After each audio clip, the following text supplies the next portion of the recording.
राजद के राष्ट्रीय अध्यक्ष लालू प्रसाद की काफ़ी धमक है बिहार की राजनीति ही नहीं देश की राजनीति में। बिहार में मुख्यतः ये माना जाता है कि राजनीति के तीन ध्रुव हैं, एक राजद, दूसरा जदयू और तीसरा भाजपा।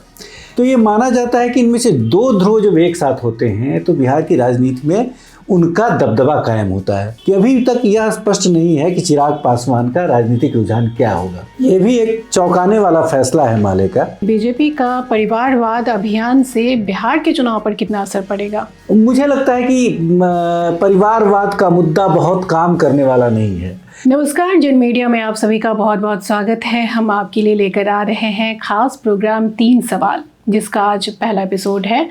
और आज हम बिहार के राजनीति से जुड़े 3 सवालों का जवाब हम लेंगे। और जवाब देने के लिए हमारे साथ मौजूद हैं बिहार झारखंड के वरिष्ठ पत्रकार, जो पिछले 35 वर्षों से मुख्य पत्रकारिता में सक्रिय हैं और पत्रकारिता के अलावा कहानियाँ भी लिखते हैं। आपका बहुत बहुत स्वागत है 3 सवाल कार्यक्रम में। तो चलिए सवाल जवाब का सिलसिला शुरू करते हैं। सबसे पहला सवाल मेरा ये है कि नीतीश कुमार लोकसभा चुनाव से पहले महागठबंधन का साथ छोड़कर एनडीए में शामिल हो गए। क्या भविष्य होगा एनडीए का? ये एक बड़ा झटका तो है यूपीए के लिए।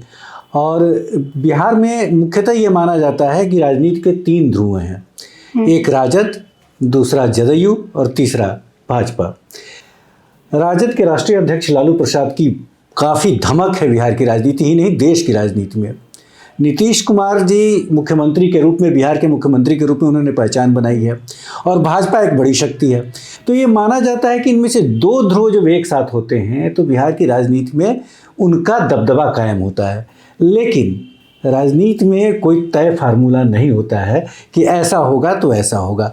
जब भी हम ये कहते हैं कि दो ध्रुव एक साथ आ रहे हैं, जैसे भाजपा और जदयू एक साथ आ रहे हैं, तो हमें याद रखना होगा कि राजद के राष्ट्रीय अध्यक्ष लालू प्रसाद जी का एक मजबूत जनाधार बिहार में है और उनका गठबंधन अभी भी कम्युनिस्ट पार्टियों के साथ है जिनका अपना एक जनाधार है।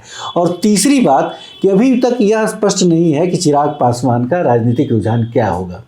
तो इसके बाद ही हम ये तय कर पाएंगे कि एनडीए जो है वो किस रूप में यूपीए के खिलाफ प्रदर्शन कर पाता है। लेकिन संख्या के लिहाज से कहें तो अपर हैंड है उसका। जी, दूसरा सवाल है कि भाकपा माले पहली बार विधान परिषद में एंट्री कर रहा है। कोई सदस्य माले का विधान परिषद में प्रवेश कर रहा है। ये भी एक चौंकाने वाला फैसला है माले का, इसलिए कि माले पिछले 31 वर्षों से विधान परिषद का विरोध करती रही है माले। और उसका मानना है कि यह बैकडोर है सत्ता का और इसको ख़त्म कर देना चाहिए। लेकिन अचानक उसने अपना फैसला बदला। तो एक ये है, कम्युनिस्ट पार्टी ये मानती है कि जो भी मंच मिले अपनी बातों को रखने का उसका उपयोग करना चाहिए। तो हो सकता है कि विधान परिषद का उपयोग उसके लिए कर रहे हो।